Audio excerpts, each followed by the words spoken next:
What's the most creepy thing you've ever witnessed?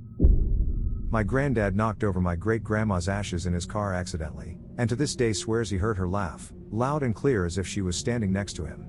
She had a hugely wicked sense of humor and would have found this, and my very stressed granddad carefully collecting her ashes back into the container before my grandma saw, very funny. When I was about 12, I was sleeping on my trampoline with a friend and we heard the bushes move behind us, and flashed our flashlight to the bushes and a mountain lion was laying there stalking us. I have never ran so fast in my life. When I was serving my time as an engineer in the Merchant Navy, we used to have to clean out what are called sea chests. They're basically big filters for sea water that we would pump in to use as coolant, and if the pumps were on when we were dockside, we'd find all sorts of things like bottles, fish, crabs, etc. One day we opened up the chest, pulled out the filter and immediately saw this gold shiny thing which turned out to be a Rolex watch. Usually we just dump out the filter, but with the mitigating circumstances we went through it thoroughly and found a piece of a shirt with cufflinks still attached, and last but not least a nicely rotted finger. The police ended up closing off the dock and dredging it, but never found anything on the end. Was working in a restaurant. Nice place. That night we held a charity dinner for a youth in need type of house. The guy representing the house, a worker there, was such a nice and kind man. Every teen there was only saying nice things of him. A good soul, that was giving everything he could for these teens. At one point they gave a big check for the charity. I must guess an amount they rarely received. Well, under the excitement, that poor man had a cardiac arrest. Dropped there on the stage, check in hand. He couldn't be brought back. He died. Seeing this was already bad enough, but the kids everywhere in the restaurant screaming and crying for hours after. Haunting. One random night in middle school I woke up and had the odd feeling that something or someone was present in the house and coming towards my room. I was scared, so I closed my eyes to pretend to be asleep. I could faintly hear something come in my room and it felt like someone was standing over me, looking to make sure I was asleep. I laid on my back, eyes shut, until the feeling passed, and ended up falling asleep. I woke up in the morning to find out that our house was robbed. Haunting. I had a very similar experience. Grew up in Detroit. We were poor, and my dad was a very go outside and play until the 2000s. Because of this, we never had cable and rarely were let to rewatch the same few VHS we had laying around.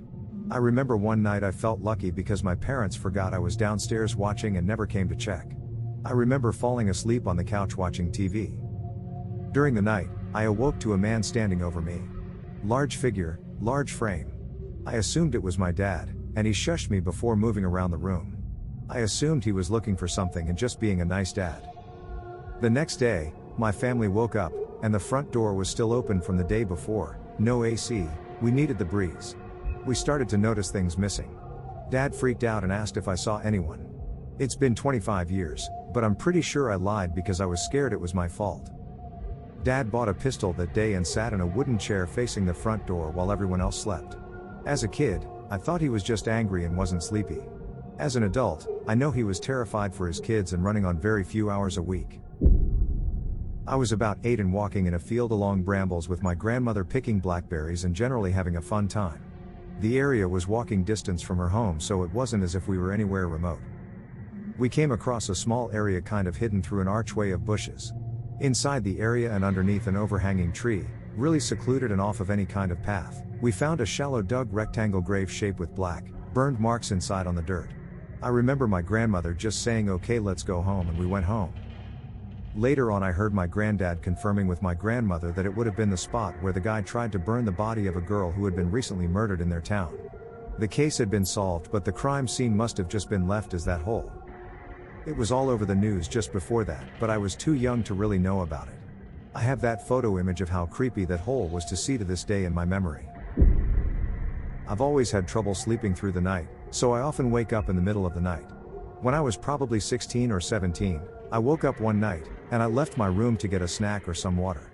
In the hallway I saw a figure, and just dismissed it as me seeing things, so I gave it a good hard look to figure out what it was. Well, it definitely wasn't a pile of clothes or anything. It just stood there, looking at me, with its long coat and grotesquely long fingers. If you've ever seen pictures of the Hat Man, it was kinda like that. Freaked me out for the night, and I checked the next morning to see if there was anything in that spot slightly resembling what I saw, but there wasn't.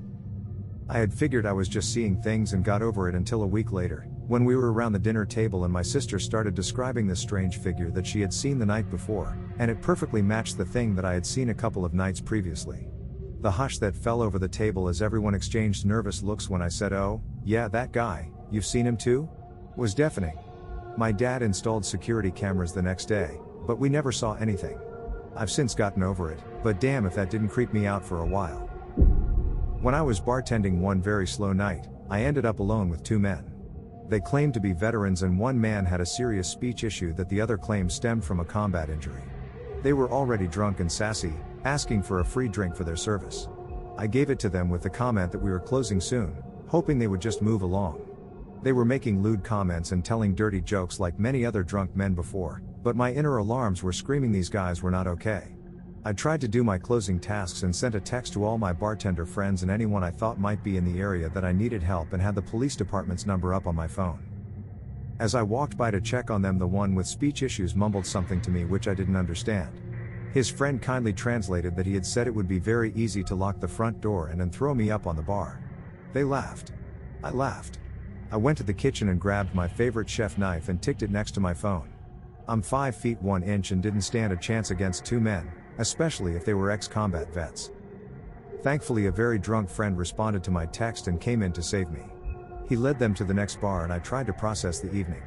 That knife became my closing alone friend. Never count on anyone to save you. And never joke about people. It will haunt them forever. I grew up somewhere very rural, no streetlights and far away from any town with them. At night it was dark. My bedroom door also never closed properly. You could latch it, but it would pop open if you pushed the door lightly. One night I woke up suddenly, without knowing why. As my mind tried to make sense of things, I looked to my left, towards the bedroom door. I could see the outline of a figure. In the tiny amount of pre-dawn light I could just see a white shape, long dark hair hanging down and sunken eyes. I could also hear it breathing. After a few seconds of absolute mind-bending horror, where I literally felt every hair stand on end, it took a step into my room, out of the dark hallway. The hallway had no windows, so my room was slightly lighter. The change of the light also changed the face slightly. I could see it more clearly. I saw that it was in fact my mother's face and she was sleepwalking. She very occasionally did, and also had a lot of other sleep problems, including very vivid nightmares. She quickly left and went back to bed. Fortunately for my own sanity, I never saw her sleepwalk again. When I was probably 15, I went kayaking with some friends. We came across what looked like a log in the water. There were some people on shore that were waving us over, saying someone was probably trapped under the canoe. They used one of our kayaks to go out and look. There was a kid only a few years older than us that had gotten wrapped up in some rope when the canoe turned over. He didn't make it. They found his dad a few days later. Also didn't make it.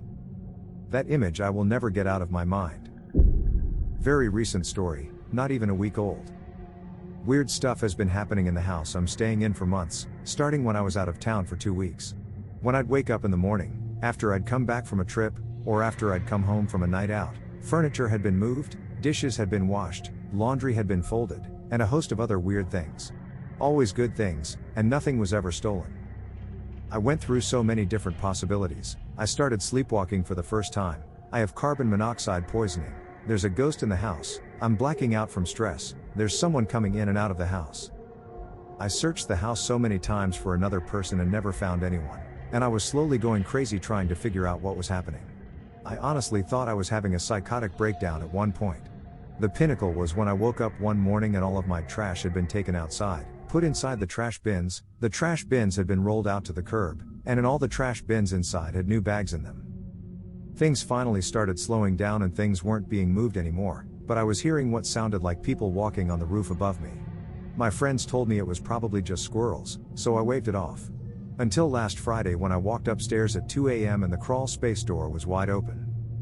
I called the sheriffs and it turned out there was homeless people living inside the walls of my house on and off for months, right next to my bedroom. They were sneaking in through a faulty door lock and window they had broke. S21 in Cambodia and the killing fields. The results of genocide which occurred between 1975 and 1980. I visited in early 2000s. S21 was the secret center of a network of nearly 200 prisons where people were tortured by the Khmer Rouge. Pol Pot took control of the city and country, and ordered anyone with an education or who wore glasses out of the cities and into rice fields, despite having no knowledge of the land. If they couldn't grow crops, they were killed or starved to death. Those that resisted were imprisoned in concentration camps, with S21 being one of the main ones. It was originally a school, a place of education and peace. It was transformed into prison of torture. Each classroom was modified to have multiple brick cubicles built inside them, similar to maybe a gym bathroom. Each classroom housed 30 to 40 prisoners. They were not allowed to shower or use the toilet. Once a month, prisoners were hosed down through the windows. There was also a process of choosing to kill an entire family, including children and babies. I forget the term. But basically it was the idea that if one part of a tree is diseased, it is best to cut the entire tree down including the roots. There were 30,000 imprisoned at S21 over the period of Pol Pot's regime. One of many converted school torture camps. Men, women, children and babies. There was a practice of using babies for target practice. There were photos of this. From the 30,000 prisoners, there were only 12 survivors. When you visit S21, you can freely wander around the school grounds, enter the cells, stand in the torture chambers. You could feel the death and pain from the walls. Just down the road from S21 is what is known as the killing fields. This is where tens of thousands of bodies are buried in mass graves, all of whom went through the torture camps, all who were victims of Pol Pot's regime. I was told buses of people were brought in on a regular basis with those who would be brought here for their execution. You were sent here to your death if you were educated, if you wore glasses, if someone in your family did, if you resisted or refused orders. When Pol Pot was overturned, the locals collected skulls and bones and built towers with them to honor them. Giant shrines of tens of thousands of human skulls and bones are erected there. Parts of the killing fields were still littered with bones and clothing that they wore when executed. You could see patches of dirt that the wind and rain had eroded away, with bones, clothing and items visible in the dirt.